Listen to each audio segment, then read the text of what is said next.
వెలుపల మనుషులకు నీతిమంతులుగా నగపడుచున్నారు గాని, అంటే ఎవరికి నీతిమంతులుగా కనపడతలేదు?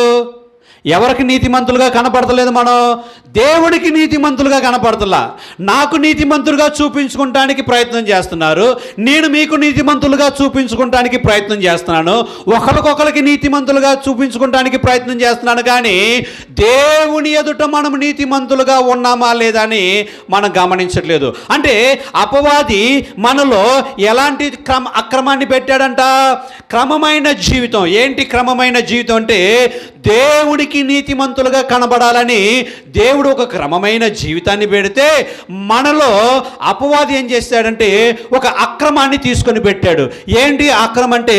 నువ్వు దేవుడికి కనబడినా కనబడకపోయినా పర్వాలేదు, కానీ ఇదిగో ఒక వ్యక్తి వచ్చిన టైంకి మాత్రం నువ్వు క్రమంగా ఉన్నట్టు జీవిస్తే చాలు.